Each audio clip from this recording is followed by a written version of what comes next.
Tres. Hola a todos, bienvenidos una vez más al capítulo número... Diego, ayúdame, ¿tres?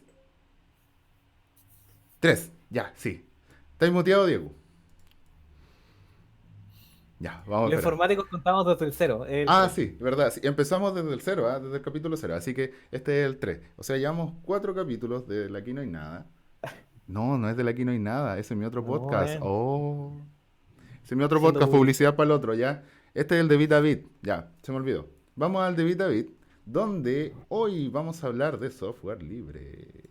Vamos a hablar de software libre. Estoy acompañado por mi gran amigo y compañero, Diego. Diego, ¿cómo estás? Ah, hola Brian, muy bien. Un poco cansado, pero excelente. Entusiasmado con Sí, con este capítulo. este tema está para emocionarse. También tenemos la presencia especial de una compañera de nuestro staff, que es Sapka, que quedó acá y se quedó. Así que perfecto, espero que esté para el otro podcast. Así que ahí está Sapka. Sapka, si quieres hacer un comentario, este es tu momento. Oli, primera vez que voy a estar aquí hablando y espero que no sea la última, así que nos vemos en el próximo también. Excelente, excelente. Nos vemos. Perfecto, justo que nosotros estábamos esperando que más gente hablara ya. Perfecto. Sí. Y también la estrella de la noche, nuestro invitado, Ricky Linux. ¿Cómo estás? Muy bien, muchas gracias por los saludos y por la mención, ¿no? Desde ya. No, no creo que sea una estrella, soy un usuario, así que no me considero eso.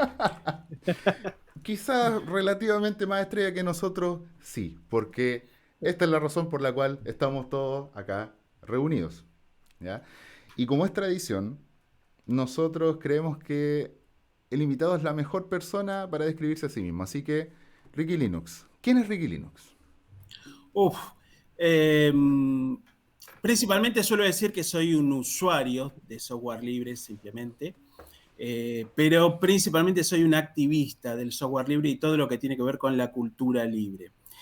Creo profundamente que eh, el software o la cultura y la filosofía del software libre es transformadora. Y si uno la vive como nos enseña o nos permite ir descubriéndola, nos transforma la vida. No como una cuestión religiosa, desde ya estoy lejos totalmente de eso, sino como una cuestión simplemente filosófica, en donde para mí lo principal es compartir con el otro, contar mis experiencias y mostrar que se puede, ¿sí?, generar algo mucho mejor que como estaba acostumbrado a vivir, por decirlo de alguna manera. Y de hecho el espacio que coordino, uno de sus lemas es que el software libre es un estilo de vida. Ujú. Y ese es el título también de este podcast, el software libre como estilo de Efectivamente. vida. Entonces le acertamos, Exacto. pero perfecto al título. Sí, sí, Ya. sí, tal cual, tal cual. De hecho, yo llevo bastante tiempo, pero como dije al principio, soy un usuario, no soy una persona formada, ¿sí? Eh, en una universidad, en un secundario, soy totalmente autodidacta. Llegué hace un poco más de 10 años al software. Llegué de casualidad, así que eso lo iremos viendo. Y a mí me permitió cambiar 100% mi mentalidad en cuanto a los aspectos o a lo que yo quería propiamente de la vida. Encontré lo que no encontraba en otras situaciones. Obviamente, eh, es más complejo el tema, pero la realidad es esa. A mí el software libre me permitió alcanzar una riqueza tanto cultural como personal que no la encontraba a través de otras cosas que hacía antes. De hecho, soy diseñador textil y Mm. me dedicaba principalmente a lo que era el marketing y la venta. Así que hoy estoy lejos totalmente de eso. Mm. Bueno, entonces para empezar este viaje, Diego, te dejo Bien. que hagas la pregunta de rigor. Muy bien. Yo creo que, como vamos a hablar claramente del software libre, la pregunta principal tendría que ser, Ricky, ¿tú cómo definirías el software libre?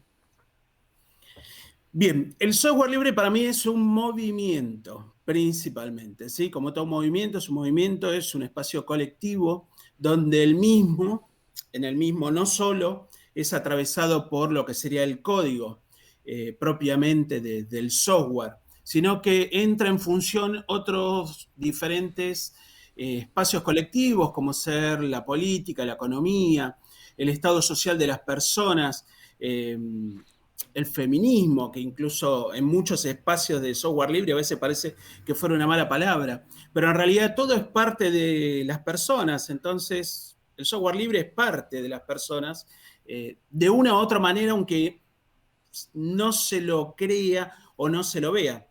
Pasa, y creo que a veces se separa mucho de esto, pasa lo mismo con la política. La política nos atraviesa en todo, y si nosotros no somos personas que tenemos ciertas miradas hacia la política, es ella la que nos controla.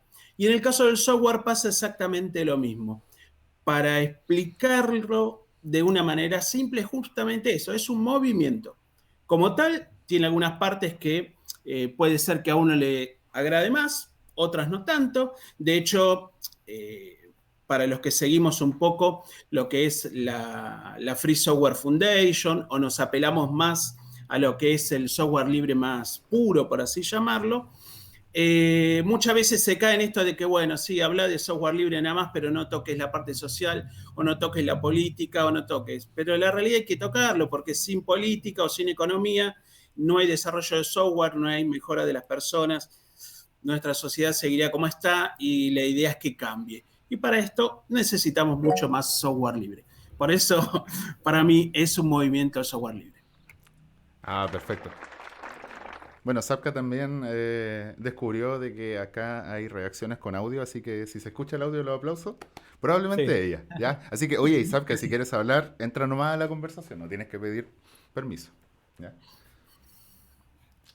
Así que, no, pero, Parece que no quería hablar. no, parece que no.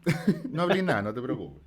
Eh, el tema que eso era lo que nos tenía tan emocionados, por lo menos a mí, en esta conversación, porque el software libre no es solamente, como nos enseñan a nosotros, que es la definición de software completamente, sino que es algo más, es un movimiento, Sí, sí, es sí. una manera también de entender el mundo, entonces, bajo la Sí, óptica totalmente. del software libre. Eso también para ir desmitificando algunas cosas y para que la gente tenga conocimiento de causa al respecto. Entonces, Ujú. software libre, un movimiento. Vamos Sí. entonces a hablar de ti. ¿Cómo te acercaste al software libre? Porque no tienes ni preparación, entonces no fue tampoco en un ambiente universitario como nosotros nos podemos introducir. Ujú. Entonces es interesante saber Ujú. cómo una persona que no estaba en ese ambiente, que quizás es más propicio para entenderlo, Ujú. se introdujo al software libre.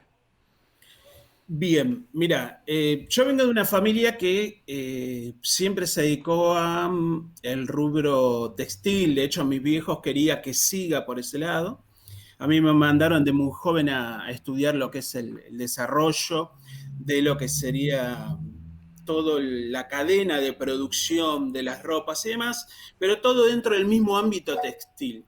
Es decir, que mi gusto tal vez por las PC no estaba, porque en mi empresa había una PC, pero la verdad que yo nunca le di mayor importancia. Sí, de muy chico me gustaba desarmar cosas, y de hecho venían los técnicos, por ejemplo, a mi casa, los que reparaban televisores, y yo era el que estaba ahí al lado. Y siempre tuve esta cosa de que me hubiera gustado ir a un industrial. De hecho, tuve la mala suerte que al industrial que dije, bueno, voy a ir, no pude entrar creo que pedían 80 y yo saqué 79,5. Entonces, por ese medio punto me mandaron a un industrial en donde la escuela, la formación era de carpintería y no de electrónica, que era lo que a mí me interesaba un poco más. Esto hizo que intentara terminar secundario 3, 4, 5 veces, para que se den una idea, y de última, en un plan, en un año intenté hacer segundo, tercero, juntos, Ujú. para tratar de terminar, porque tengo problemas, me aburro rápidamente, soy una persona que tengo la suerte que absorbe los conocimientos rápidamente, entonces cuando lo absorbí me aburrí. Y tenía problemas, obviamente, tanto en la primaria como en lo poco que he ido al secundario. por ese mismo problema. Bueno, una pareja trajo un día, como dije, hace alrededor de 10 años, una PC a mi casa. Si bien en mi empresa hubo, yo jamás le di importancia. Esta PC apareció en mi casa, anduvo un día. Ella casualmente trabajaba para un instituto de formación de computación que hay acá en Argentina. Y la PC a los 2 días no anduvo más, se la llevaron, le dijeron, ya está arreglada, la trajimos, la armamos, la prendió, no andaba, pantalla azul, se moría. Yo esa misma noche le dije, no, vamos a comprar una máquina nueva, la desarmé íntegra, la puse toda en una bolsita y la bajé. La bajé y en una columna vi un cartel que decía, aprendí a reparar PC y dije, ¿por qué no? Me fui a ver, era a pocas cuadras de mi casa, me anoté, a la semana estaba dentro de un taller para reparar PC. Y en la segunda clase un profesor dijo, no, un alumno, mejor dicho, vino con una notebook, yo no sabía de la existencia de esa netbook, que tenía Ututu. Y se la mencionó al profesor y el profesor dijo, mira, esa es una porquería, no es compatible con nada, no funciona para nada. A mí me quedó el nombre en la cabeza, llegué a mi casa, busqué en YouTube, no encontré, no recordaba bien y escribí Linux, que era lo que me había quedado, y me apareció Ubuntu con el Compis. Y me explotó la cabeza. Fue una cosa que dije, para, esto tiene que estar en esta máquina. Tiene que estar en la notebook que habíamos comprado, que era una con Seven Starter, creo que es una de esas porquerías que realmente no podés hacer absolutamente nada. Y al otro día había instalado Ubuntu. Miré un tutorial, anoté cuáles eran los pasos, me bajé la ISO y lo instalé. Y de ahí en más no he dejado de usar software libre. Jamás. Reparo sistemas de Microsoft, sí. ¿Alguna vez me toca instalarlo? Si tiene licencia 100% oficial, ¿paga? Sí. Si no, yo no instalo ni crack, ni piratas, ni instalo versiones cortadas, no. ¿Siempre hay alguna Software libre, alternativa de software 100%. libre? ¿Has encontrado algún momento en el que no hay ninguna alternativa de software libre? Yo no. Eso es una buena. Yo Es una no. buena. Porque hay gente que puede decir, bueno, no es compatible, como el profesor me comentaba que no es compatible con nada, qué cosa. Pero si uno sabe que no, puede No, ser una yo no he opción. encontrado. También a veces tal vez puede pasar que para alguna informática o para algo de alguna informática en particular, alguien en particular quiera un programa en particular. Y ahí el tema cambia. ¿Por qué? Porque yo para hacer diseños, por decir algo, y mi compañera, por ejemplo, ella es diseñadora, tiene todas las herramientas del software libre para hacer sus diseños, pero tal vez se encuentra cómoda trabajando con el software que ella decide utilizar, que pueden ser privativos, lo que no quieren decir que dentro del software libre no estén los mismos. ¿A qué te referirías con los No, privados? ¿cómo? ¿A qué te referirías con los privados? Con los privativos, son aquellos que no te permiten conocer el código fuente, que tienen una licencia no solo paga, sino que la caducidad está dada por el momento en que decide el dueño darlo de baja, sino no por tu derecho a pagar el software. En parte se trata de eso, el software privativo. Te priva a vos de conocer el código fuente en primera medida, que es algo que el software libre no lo hace. Creo que fue Oh, muy buena esa aclaración. sí, era necesaria. Era necesaria esa. Bueno, entonces estamos hablando de que el software libre era un movimiento y es necesario que todos los usuarios de software libre sean activistas o basta con que algunos nada más evangelicen al resto que no lo ocupa o no es necesario que pase eso. Eh, Es que ahí hay una cuestión de, no sé si personal, o sea, yo voy a esto. ¿Por qué el software libre es la alternativa? O sea, a ver, si lo pensamos entre todos, ¿por qué es la alternativa el software libre?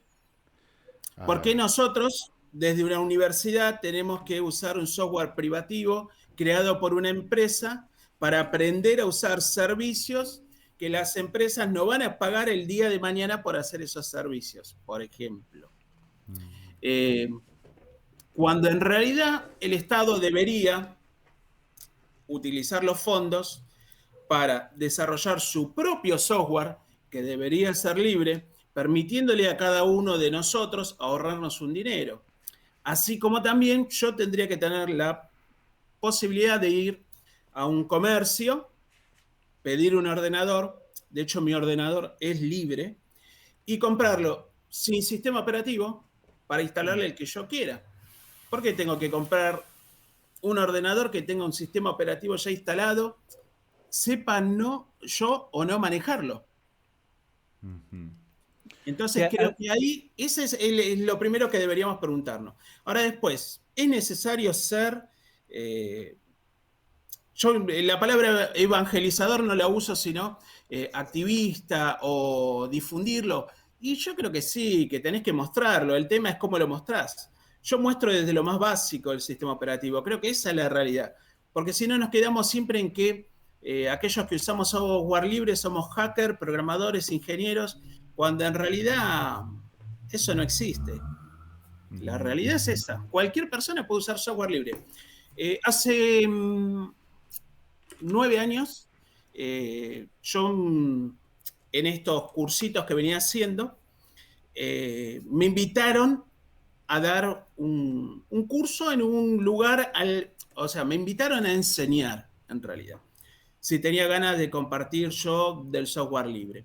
Esto me permitió a mí crear, por un lado, un taller de reparación de PC, donde directamente instalábamos software libre. Y por el otro lado, un proyecto que se llamaba Abuelos Digitales, en donde nosotros formábamos, digo, formábamos, entre comillas, Ujú. en realidad le enseñábamos a navegar de manera segura y hacer las cosas cotidianas a las personas mayores de 60 años. El laboratorio mío tenía Debian. Todos los abuelos salieron manejando Debian. E incluso en el Flisol, los abuelos vinieron con sus máquinas, aquellos que tenían notebook, vinieron a que le instalen Debian. Y aquellos que tenían el CPU, me lo trajeron y lo instalé yo dentro de la misma organización.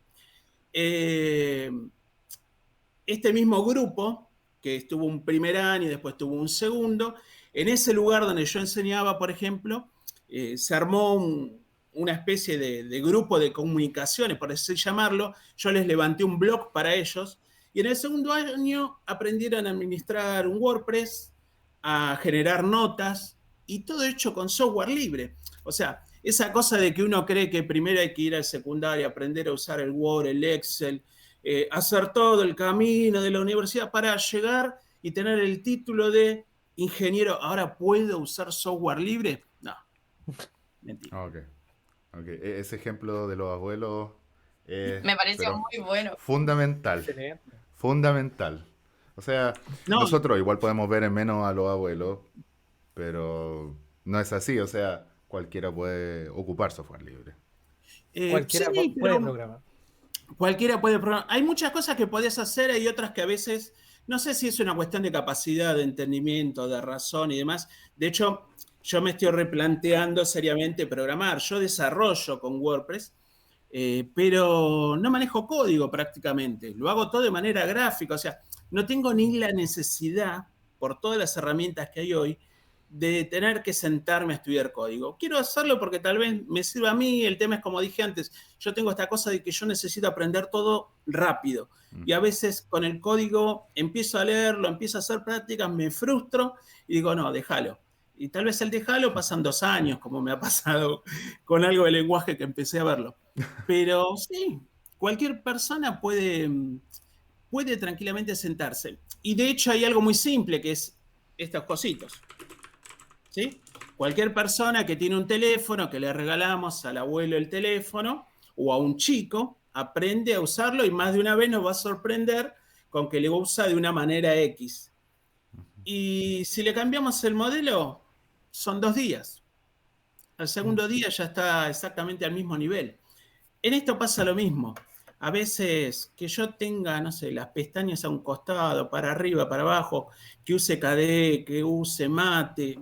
En definitiva, yo navego igual que la mayoría y hago formularios igual que la mayoría.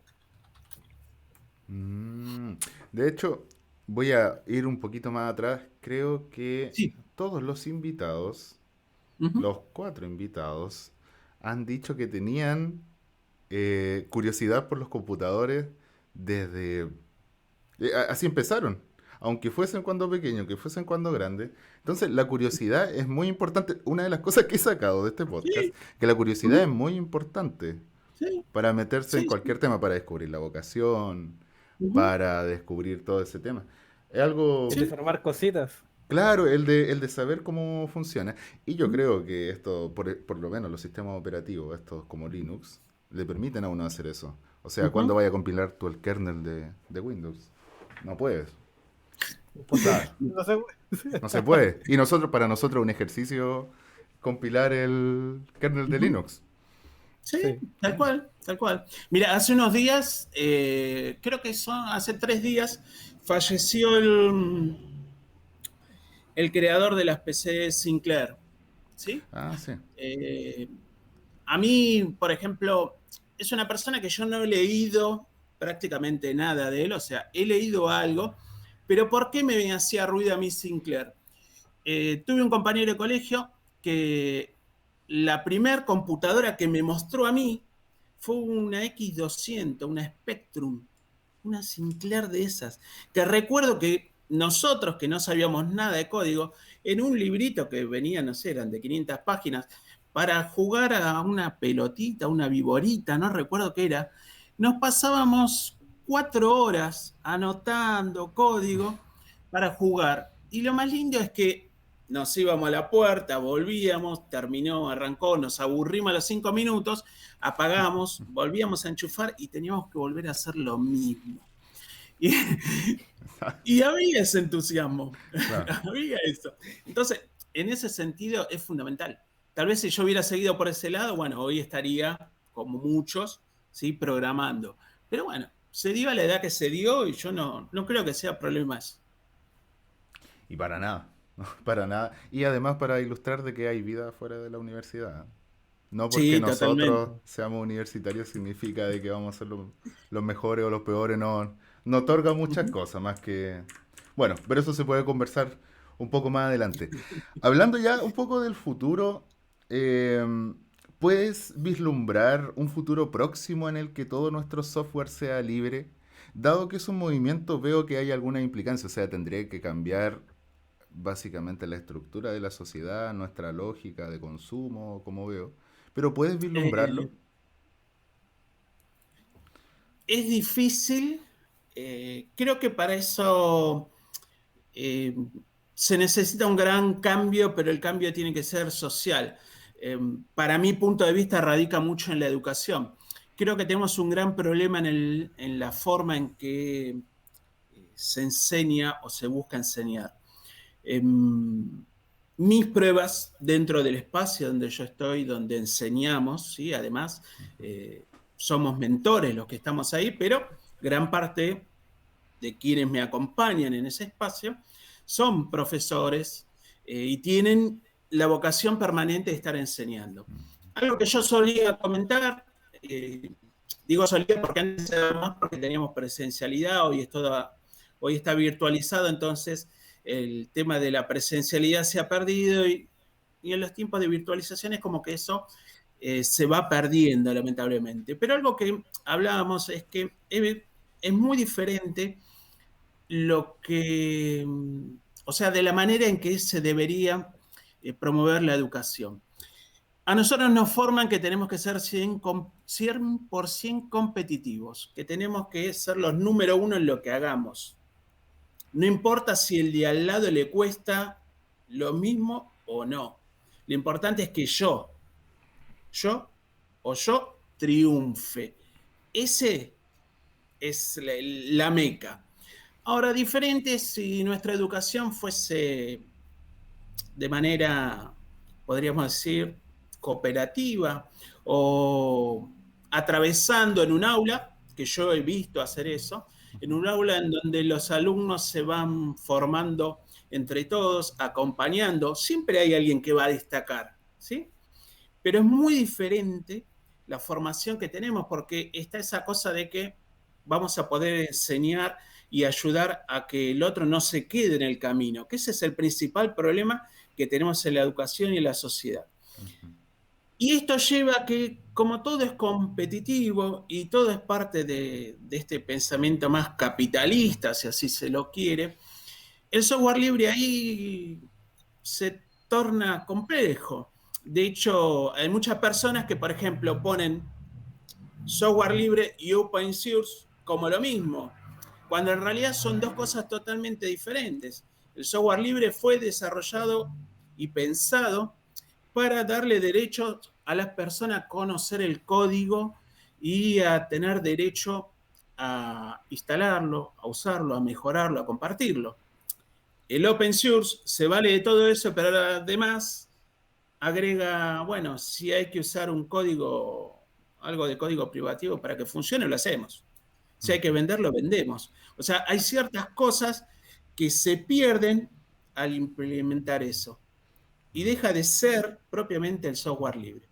Como software libre propio, es complejo, es difícil y de hecho el gran tema que hay que atravesar, por un lado son los usuarios que lo usan, por el otro lado es la parte más capitalista y la parte de los ordenadores, y por el otro lado es que quienes manejan toda esta tecnología, es decir, las GAFAM, están inmersas dentro de los gobiernos. Entonces, mientras ellos sigan cargando políticas en beneficio de sus propias corporaciones, es muy difícil que algo que no fue creado para beneficio de las corporaciones pueda ocupar un lugar masivo. Salvo que cada uno de nosotros hagamos nuestra propia revolución. Es decir, dejar de usar todas esas herramientas de GAFAM. Mm.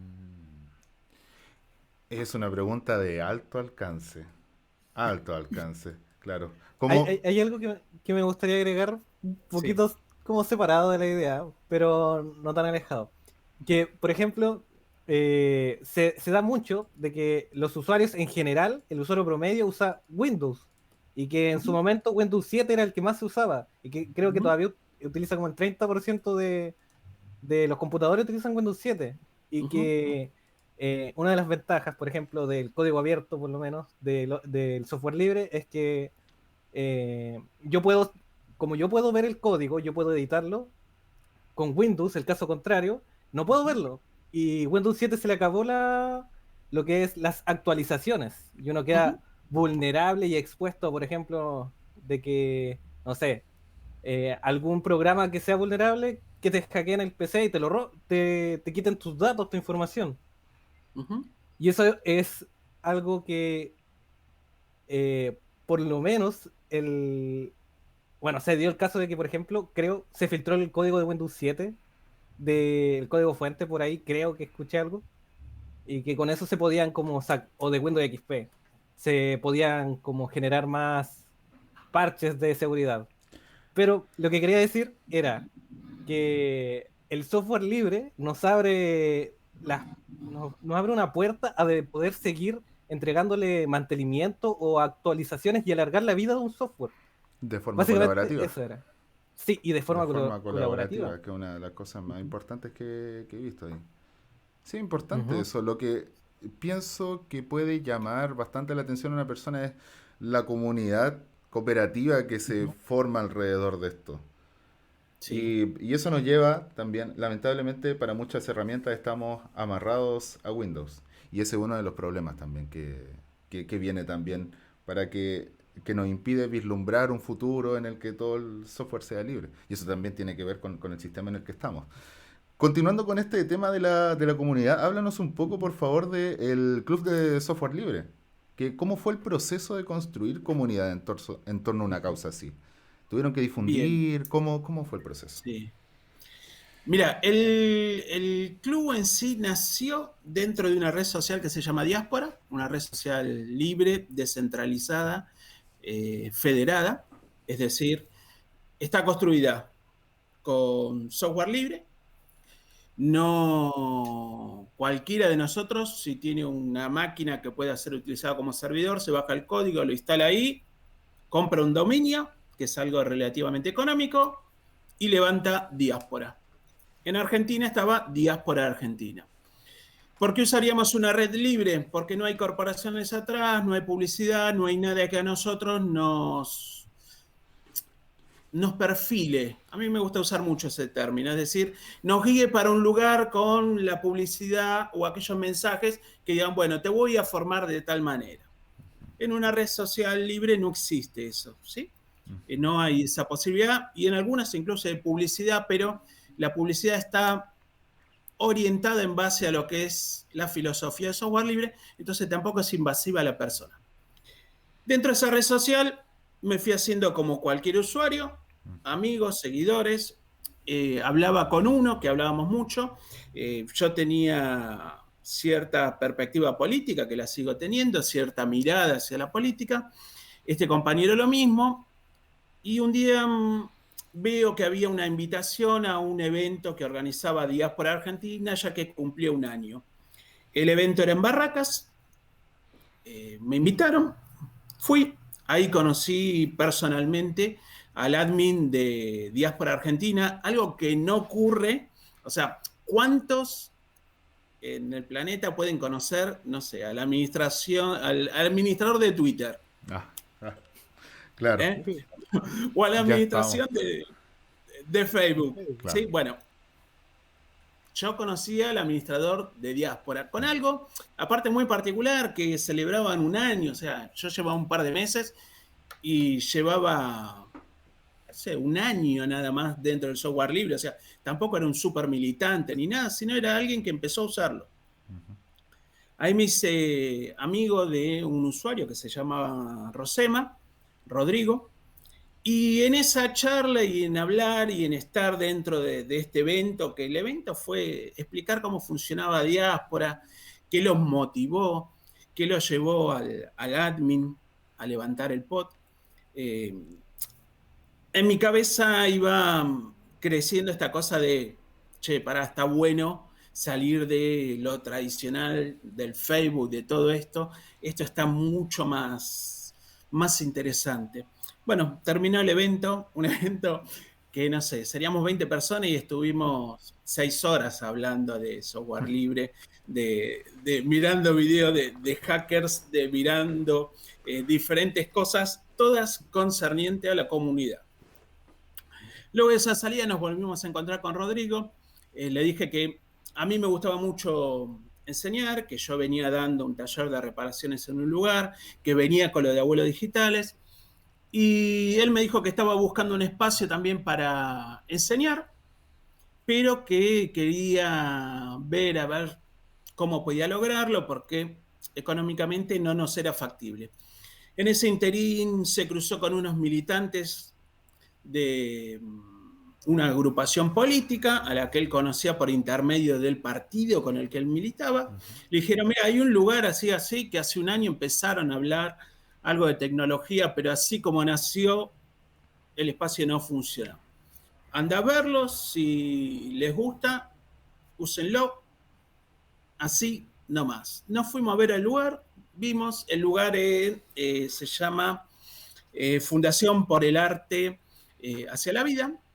Es una fundación que lo que hacía era sacar chicos de la calle y transformarlos en personas que puedan valerse de sus medios por medio de alguna profesión, un arte o algo que les cambiara el entorno en donde ellos estaban. En el lugar donde llegamos estaba colocado, para que se den una idea, a ver cómo los puedo ubicar, un terraplén de las vías del tren, Ya, ¿sí? ya. O sea, un terraplén que tiene 10 metros de altura, arriba pasa el tren, abajo hay todo tierra y entre medio de eso hay todas unas construcciones de ladrillo a la vista que si uno lo ve de frente dice, wow, estos son las cuevas de Inglaterra donde tocaban los Beatles. O sea, era una cosa así que, de hecho, si buscan algunas fotos dentro de lo que es el perfil del Club de Software Libre, van a ver que hay algunas fotos del lugar. Y claro, cuando llueve, el agua en algún momento se filtraba, por ejemplo, por ahí. Nosotros llegamos ahí, había 8 computadoras, la más nueva era una HP, no me acuerdo el modelo, pero no era de las verticales, sino que eran las horizontales, esa era la más nueva, con 512 megas, no me olvido más porque era una luz. Y Sí. era una luz, 512 megas tenía. Y le instalamos, si mal no recuerdo, Triskel con la versión mini, porque aparte mi compañero Rosema él era, y fue el que me metió después en Triskel, usuario de Triskel de muchos años. Entonces, le instalamos esa máquina de Triskel. Pero después nos sentamos a hablar en realidad con la gente, a ver bien qué podíamos hacer. Ya hablamos con él cuál era la idea. Y el espacio propiamente del club es no solo formar a las personas con el software libre, sino acompañar la formación, si se quiere, un poco más personal en cuanto a, bueno, no es software libre, no es solo código, sino empecemos a tener pensamiento crítico, empecemos a ver cómo podemos lograr lo mismo sin necesidad de caer en las redes habituales o sin necesidad de caer en esta cosa de competición que te propone el capitalismo, porque se puede hacer mucho sin necesidad de caer en eso. Y tratar de formarnos de una manera más colaborativa, más social. De entrada, la verdad que tuvimos 2 años fantásticos, en donde de 4 alumnos creo que fue que tuvimos al principio. De los 4 tuvimos 2 que eran uno de 9 años, uno de 12.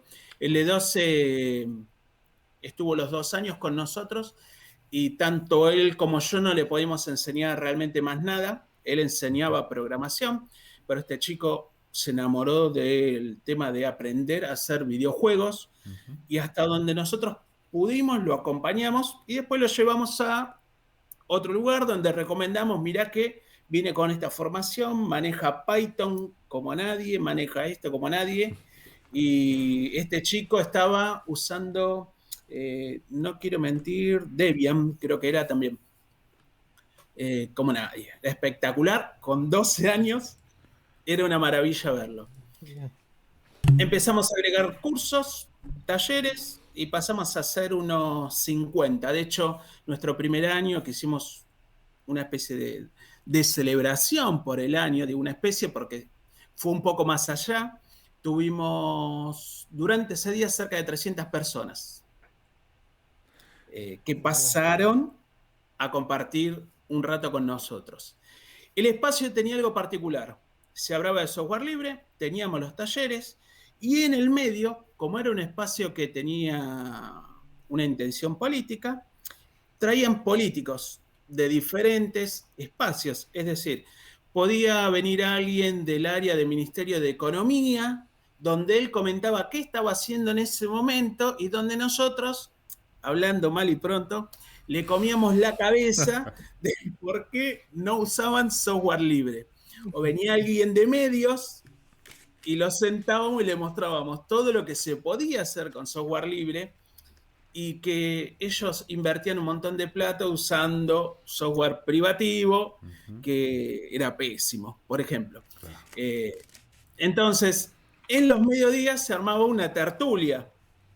La gente del club, los políticos, gente que empezó a llegar solamente para eso, porque después en ese horario, hora y media que duraba el mediodía, ya había almuerzo, había algo de bebida, y el segundo año, no sé, habremos sido 400. O sea, fue creciendo, fue creciendo. así como vino creciendo, en un momento vimos la posibilidad de encontrar otro espacio. Hasta ese momento éramos dos nada más, los que coordinábamos todo, pero necesitábamos que esto fuese fluyendo.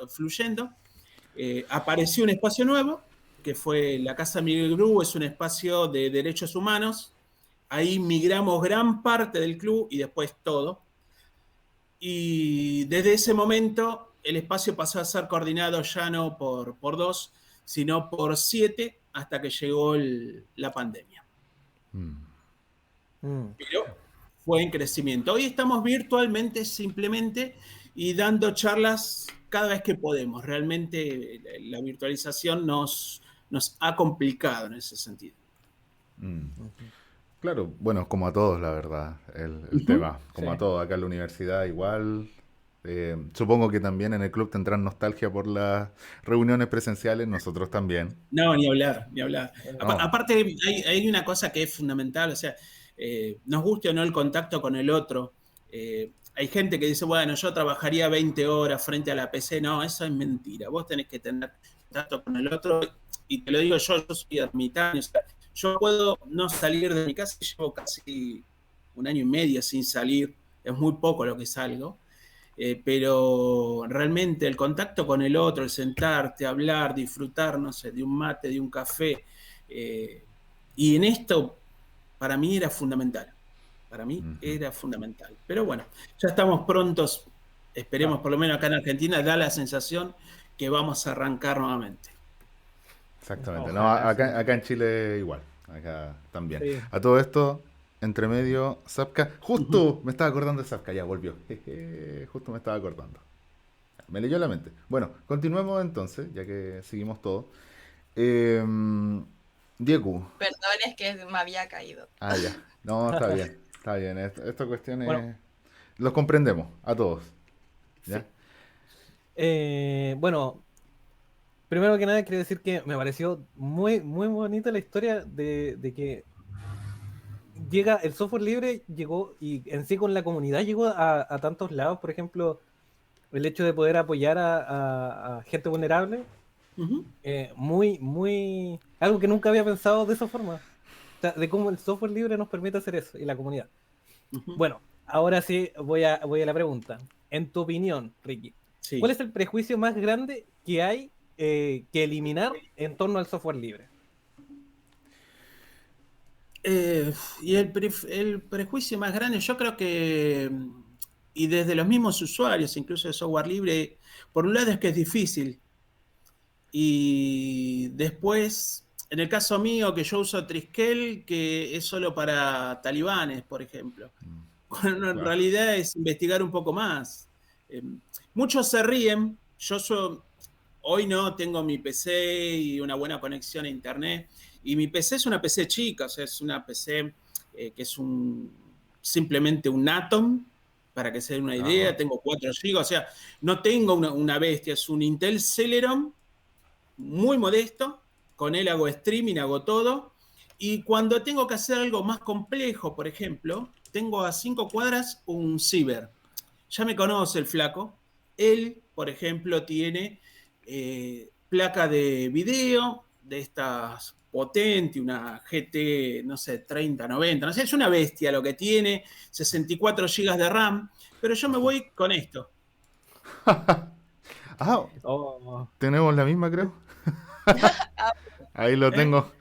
Sí, el Acá mismo. está Ya. Triskel de manera persistente. Entonces, él me alquila a mí la máquina durante 2 horas. Yo hago lo que tenga que hacer, que sea más complejo, porque mi máquina no me lo permite, y lo corro con software libre. O Ya. sea, El fiel compañero. Sí. eso ya es pero está. Y maravilloso, Hice. esto está en el llavero, esto está en el llavero y esto va a todos lados. Y si alguien me dice, che, ¿querés usar? Sí, dame un minuto, espera a ver cómo butea. Yo pongo el PEM y levanto, yo no uso otro software. Y para reparar máquinas no necesito otra cosa, necesito esto. Claro. Porque para reparar una PC también. Ujú, exacto. Entonces, me parece, el usuario de software libre es, en la mayoría, rebeldes, parecen rebeldes desde el punto de vista de que hay que tener algo de rebeldía para abrazar el software libre, por lo menos en este momento de la historia. Sí, deberías ser rebelde, deberías. No acuerdo, no recuerdo quién fue que lo dijo, pero hace poco leía que no se ganan las batallas o las revoluciones que no se pelean, ¿sí? Y uno de los grandes problemas tal vez que tenemos dentro del software libre es que muchos usuarios se resignan rápidamente a usar las herramientas privativas, a usar otros sistemas operativos. Chau, tengo que hacer tal cosa. Y no, lo que pasa es que a mí en el laburo me dicen que lo haga con el Office porque, bueno, listo, lo hago. Y para mí no funciona así, o sea, suelo decir, yo no tomo trabajos y de hecho me han ofrecido enseñar y yo no enseño Word, yo no enseño Excel, ¿sí? Te enseño a manejar una plantilla de cálculo o una plantilla de texto, pero no trabajo para esa marca. Si esa marca quiere que trabaje para ello, primero va a tener que liberar el código, cosa que no lo va a hacer, y después me tendría que pagar mucho dinero. Pero no me interesa. Prefiero dar clases gratis usando software libre. Y en eso también hay que decir que no. Mira, hace poco lo escuchaba Stallman, que decía justamente en Valencia, porque estaban hablando de los grandes problemas de la educación por el tema del uso y el abuso de las herramientas privativas en este momento de pandemia. Y él decía que el docente en algún momento va a tener que decir que no, y es cierto. No es posible que una universidad tenga que tener Gmail cuando tiene infraestructura, tiene su servidor, o sea, baja el código, levantá, gestioná tu casilla de mail propia. No dependas de una corporación. Para hacer una charla, y yo les agradezco esto de que podamos salir a través de Jitsi, porque cuando hablé con la compañera Scarlett, una de las cosas que dije es que yo no uso tampoco las redes mal llamadas libres o masivas. La única red que tengo de comunicación es Twitter porque está conectada a Diáspora y desde Diáspora hago todos los posts a Twitter. Pero si no uso, no me interesa. Y si alguien me invita, que me ha pasado, me han invitado a salir a Facebook Live, con compañeros que tienen salas grandes, que yo lo he tenido, pero la verdad no le vi el sentido, las di de baja, no me importa. Y me decían, sí, pero tenés que cargar tu cuenta. No, ¿por qué voy a dar mis datos? ¿Por qué me voy a sumar? Si hay miles de maneras, ya que vos tenés tu cuenta, bueno, listo, pasá tus datos vos. Yo no tengo por qué ser funcional en ese sentido. Y en eso me parece que es donde tal vez más tenemos que trabajar. Como usuarios, para que llegue, tenemos que empezar a usarlo de verdad. Y en esto digo de verdad, es decir, haciendo lo que hacemos habitualmente sin mostrarle al otro, mirá qué bueno que soy. Una anécdota que me pasó y que pienso que puede servir de ejemplo. Yo, como dije, soy autodidacta. En esta búsqueda de formarme dentro del software libre, del GNU, me anoto para unas becas que daban a través de un proyecto acá en Argentina y me sale la beca. Era para Red Hat. Se llamaba Introducción al Software Libre. Fui a esa fundación, llego, me asignan una máquina, el número de persona, esto, lo otro, bla, bla, bla. Llego, miro la pantalla negra y un guión, ¿sí? Se sentó el profesor y dijo, bueno, alumnos, lo primero que vamos a hacer, necesitamos crear el usuario tal, así que queremos un usuario, vamos a hacer un disco entero. Y yo lo miré y le digo, perdóname, ¿y eso dónde lo hago? No, ahí ya está, me dice, está la terminal, está. Sí, pero yo no manejo terminal. ¿Cómo que no? Es introducción al software libre. Mínimamente una terminal con los comandos básicos tenés que manejarla. No. Hay que bajar el nivel. Claro. Necesitamos que la gente use el software libre, que nos vea usando el software libre, que lo defendamos, porque ese es otro tema. Se critica mucho el software libre de, ay, no me gusta, esto no funciona, ay, lo otro. No, para usarlo de verdad.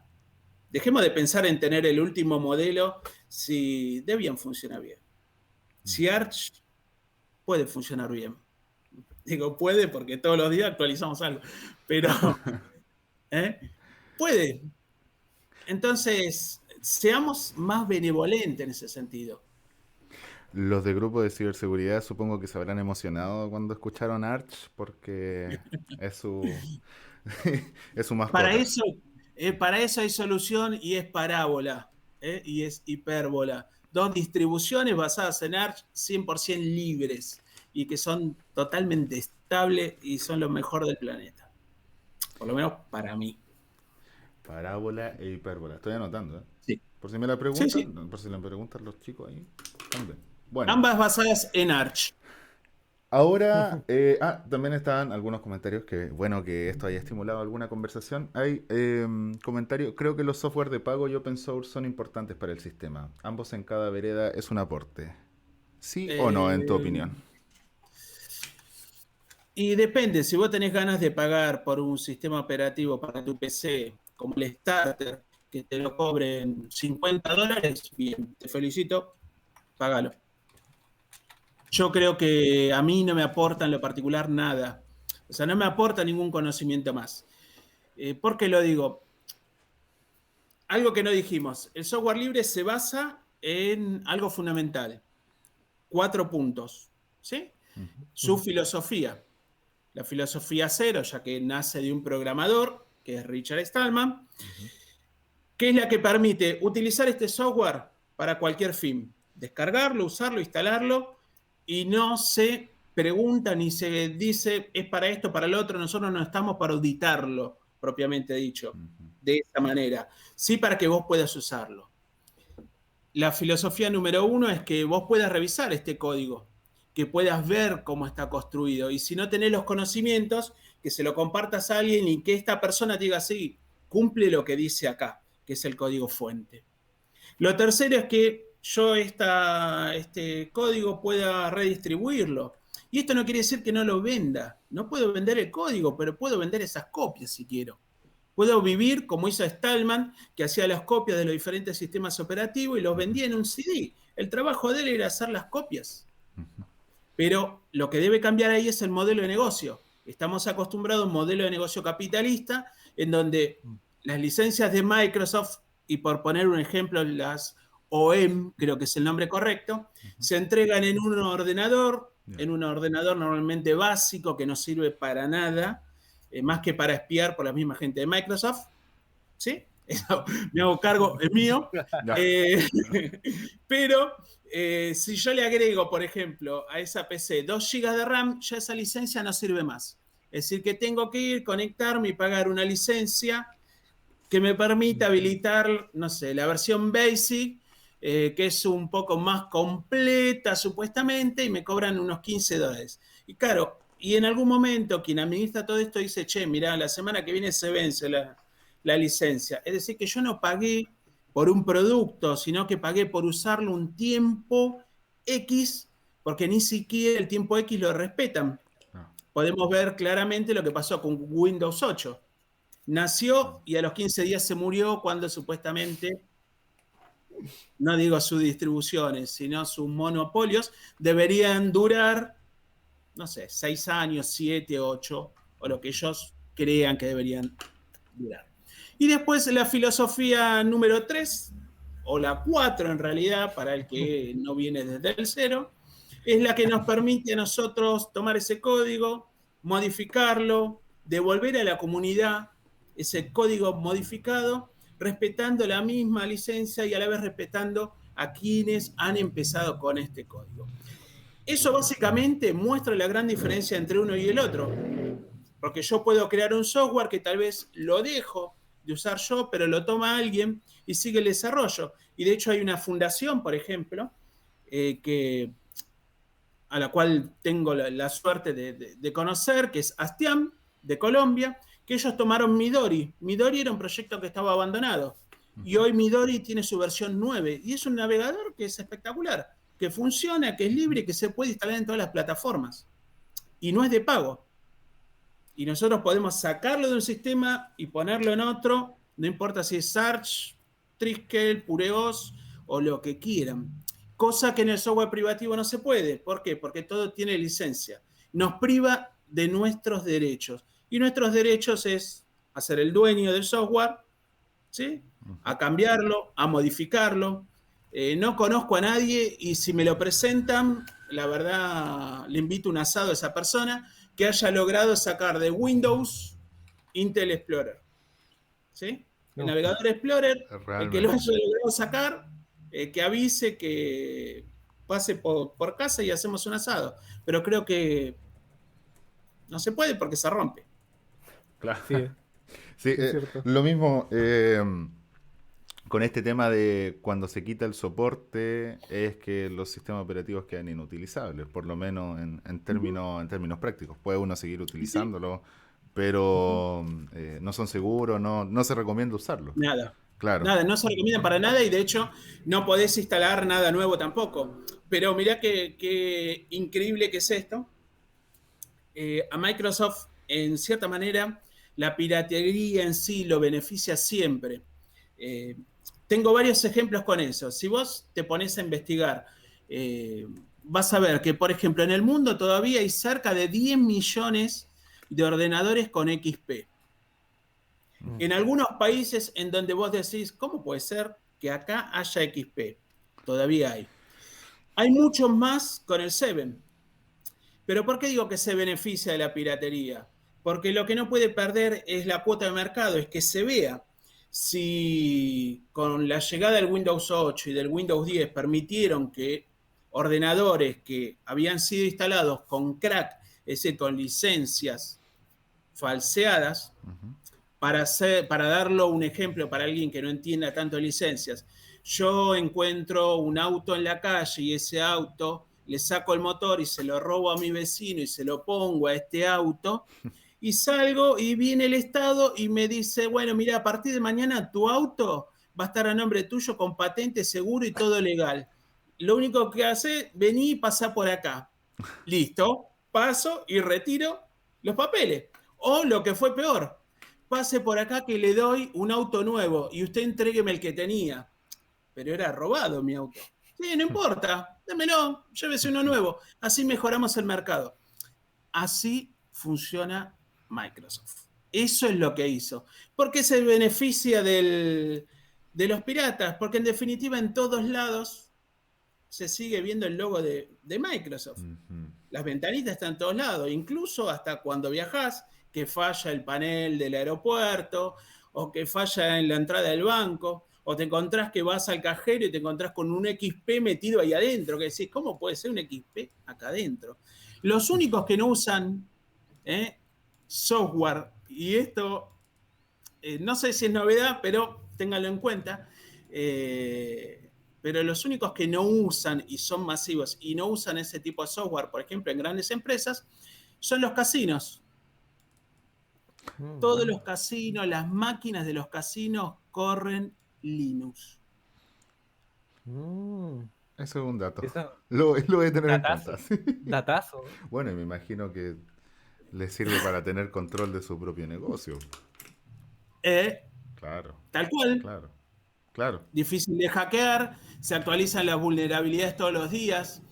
Hace unos meses había visto una entrevista en un canal en los que se habla de ciberseguridad, donde te lo ponían a Linux, a GNU Linux, a lo último de la tabla.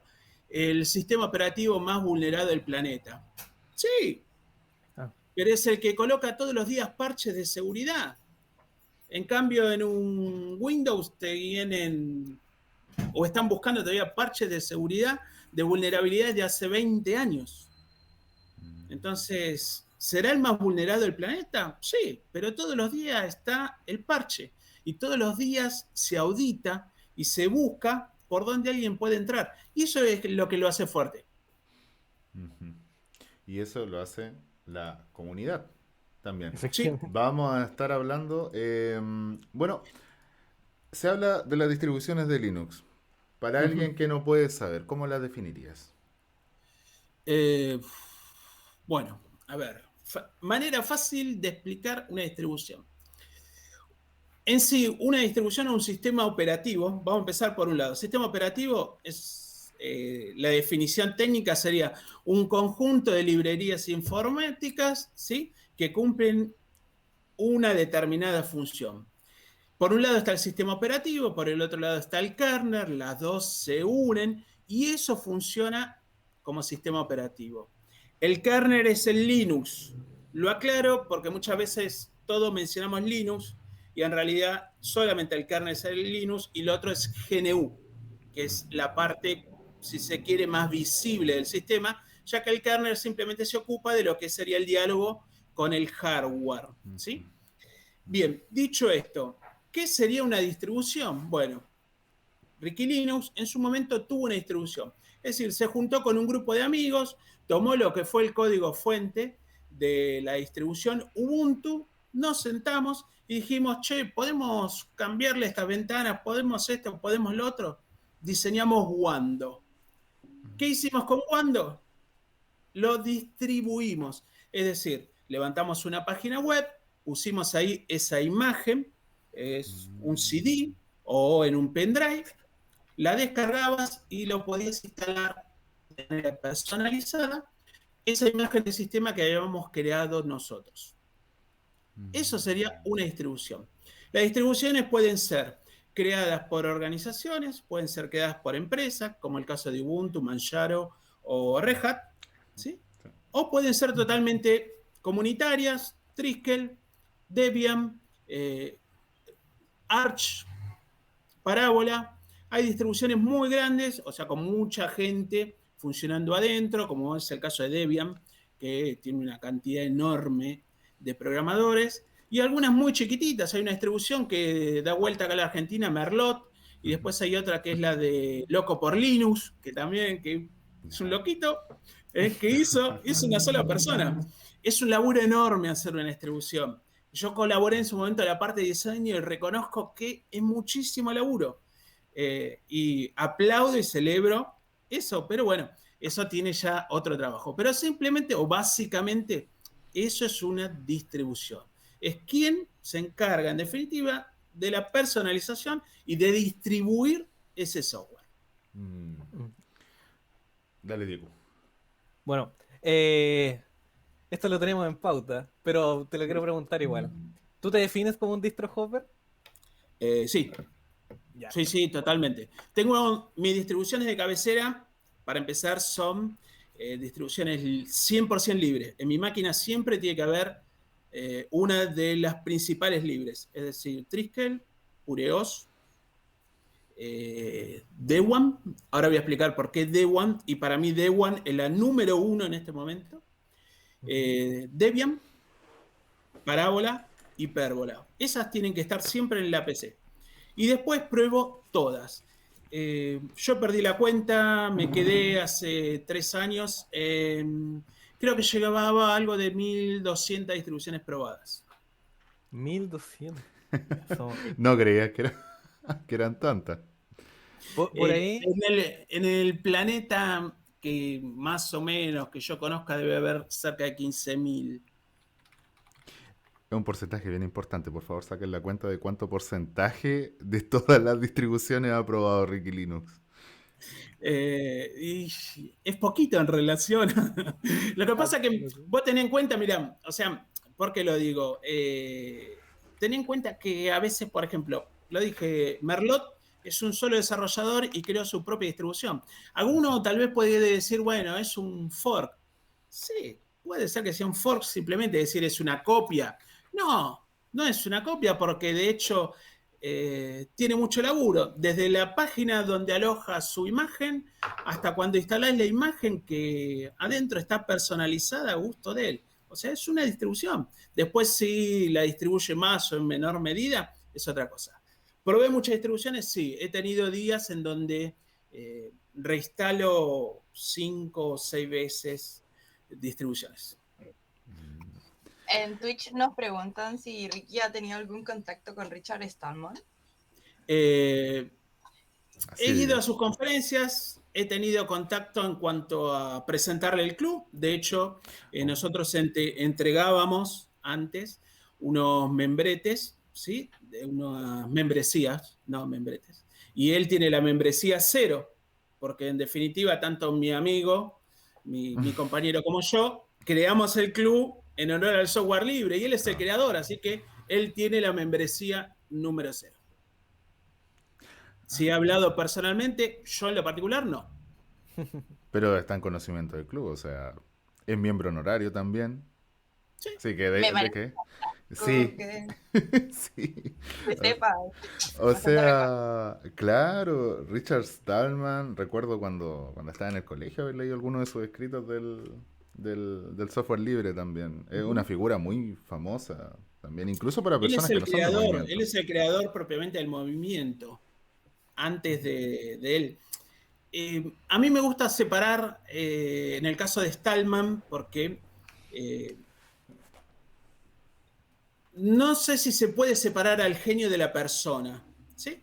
Pero en definitiva, con lo que creó, él es un genio. Después, bueno, hay mucha controversia en algunas cosas que han surgido este último tiempo.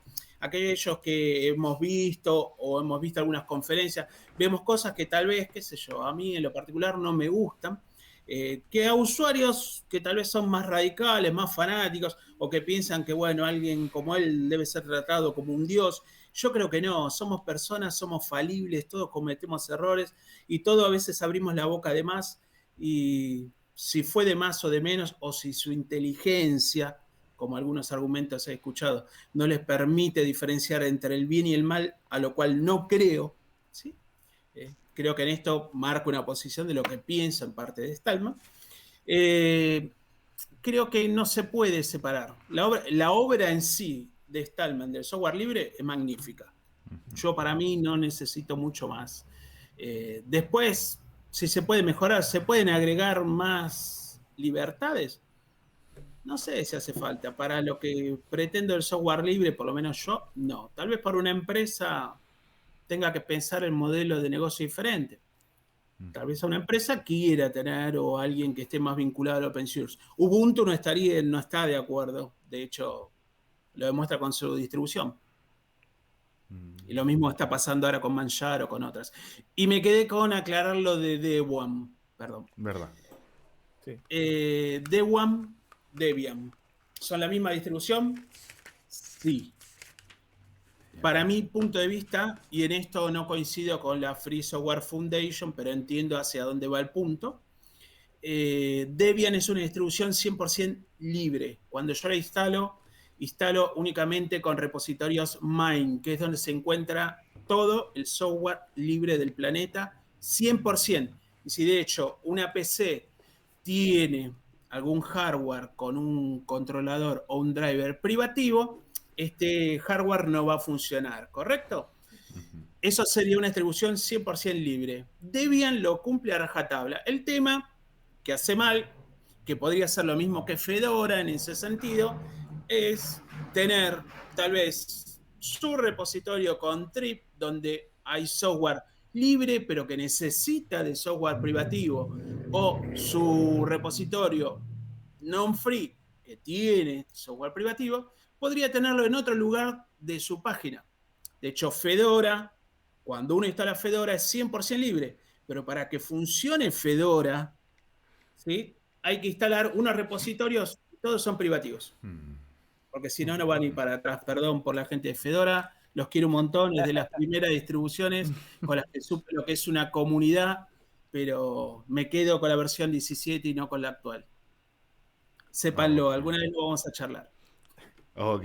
Entonces, estoy hablando de que, Eso pasó con Debian, perdón. claro, Espera que me quedé. ¿Se acuerdan que sí, les había dicho que hablo sí, bastante? de calado. No, está bien, está bien. Perdón. Está bueno. ¿Por qué digo que Debian es la número uno? Desde hace unos años se tiende a que las distribuciones se vuelvan un estándar, es decir, que todas, bueno, tratemos de usar todo Genome. Esto lo viene impulsando desde algunas comunidades Ubuntu, lo lo sumó también Red Hat, lo sumó Fedora. Bueno, Genome, que es el escritorio por defecto. Y salen varias con el escritorio Genome. Estos sumaron System, el demonio de el inicio, es decir, el que carga los programas. Claro. Y parte de la comunidad de Debian dijo, no está bueno que sea así, que cada uno elija, porque antes uno podía elegir, arrancar con Inibit, con Rooney o con, como es OpenRC, con lo que quería. Debian dijo, no, vamos por System.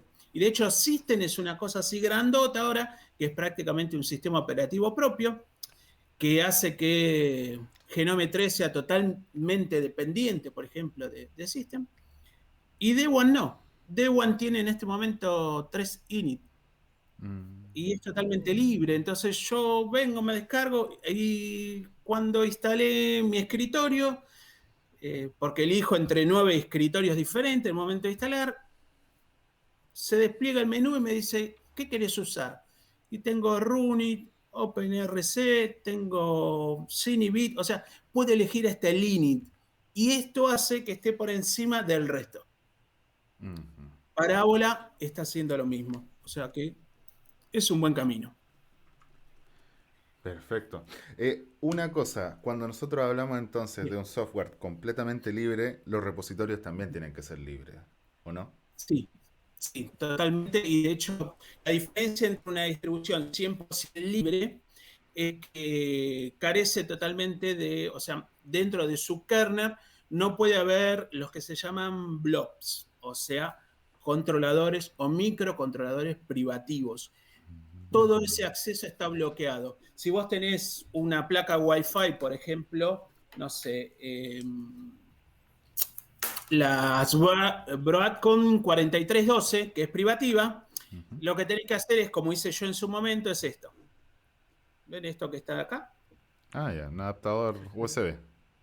Un USB, Wi-Fi, este es Atheros y es totalmente libre. Esto es hardware libre. Cuesta $2.25 hoy. Y si alguno quiere saber dónde encuentra este tipo de cosas, entra a la página que se llama h-node.org, que está avalada por la Free Software Foundation, y ahí subimos todo lo que vamos encontrando como hardware libre.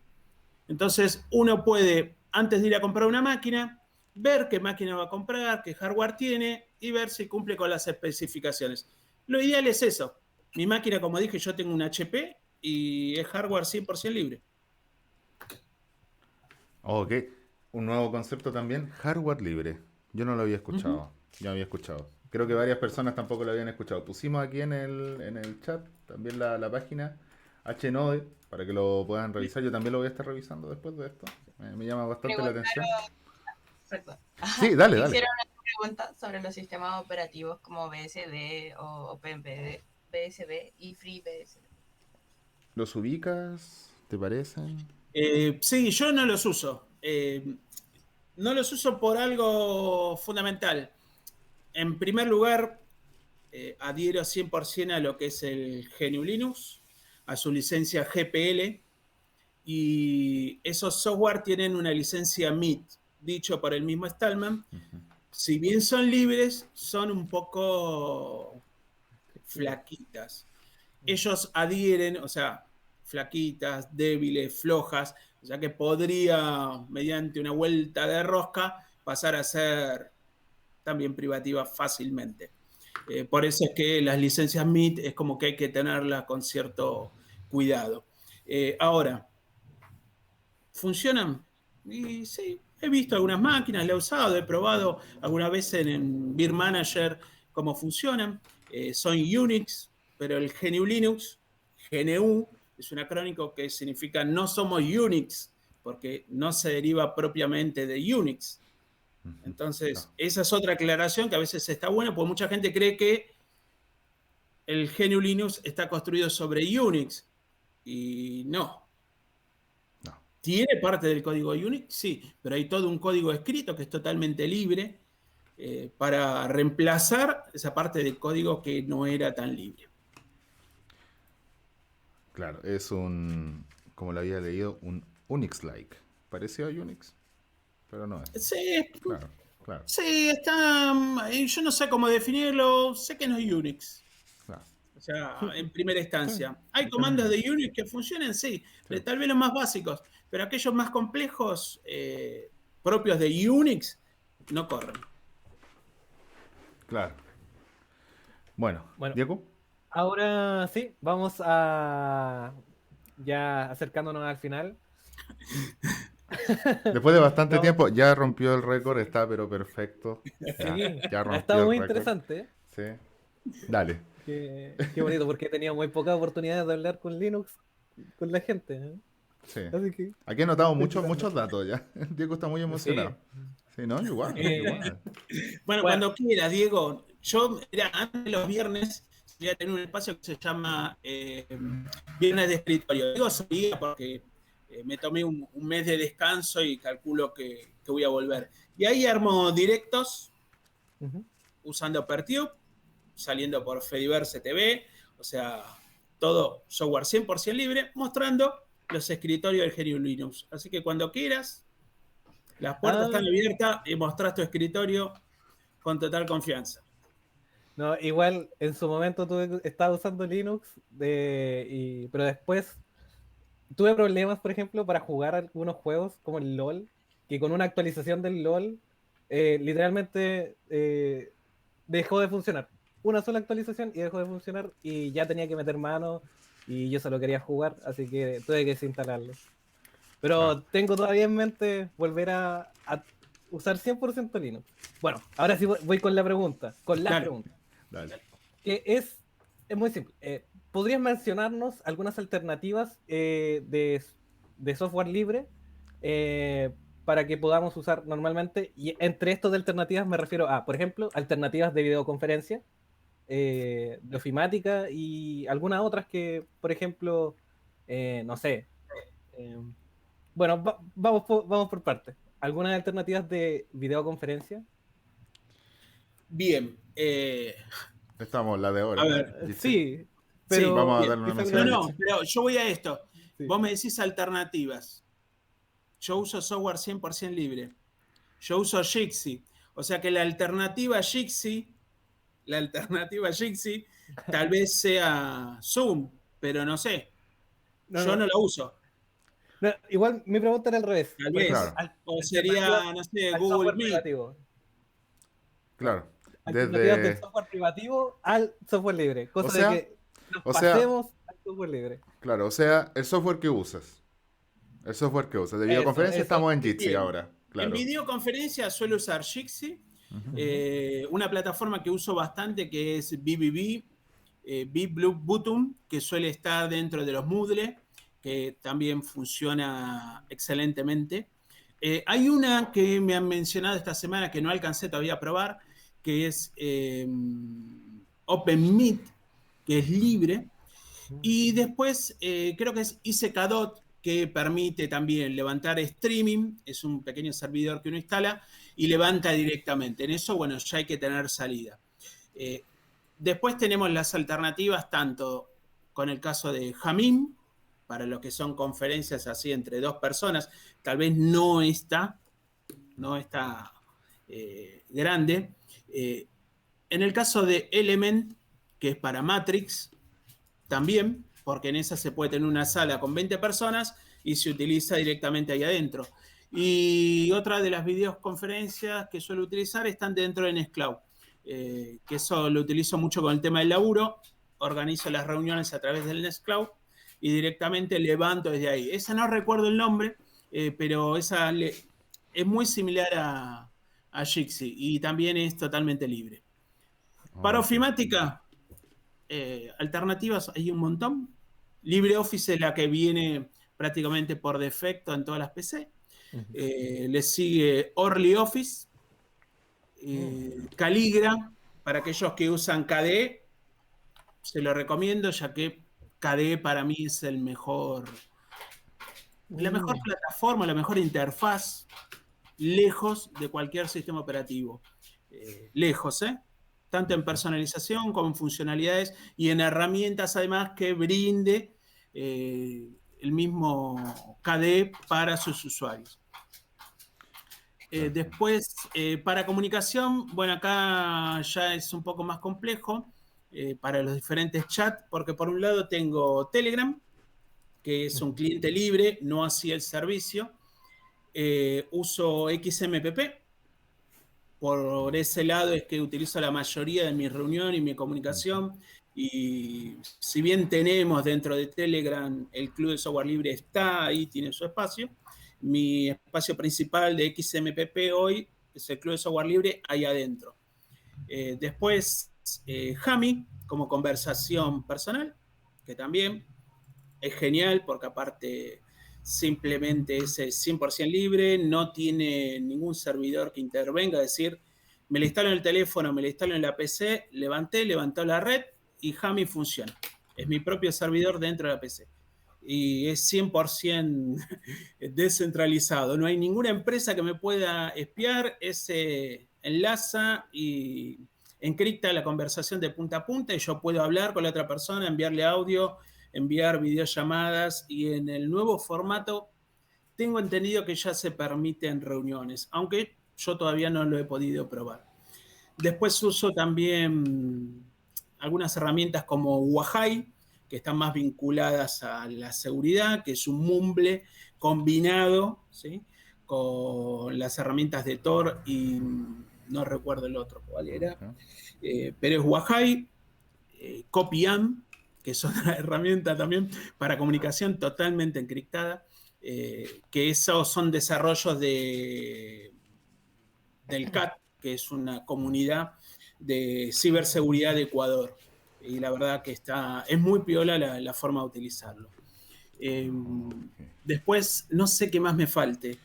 Como Office, creo que los mencioné a todos. Sí. Para comunicación lo mismo. Anotado. No sé si se nota ahí, no, creo que no, pero está la página llena, está la página llena. Antivirus no uso.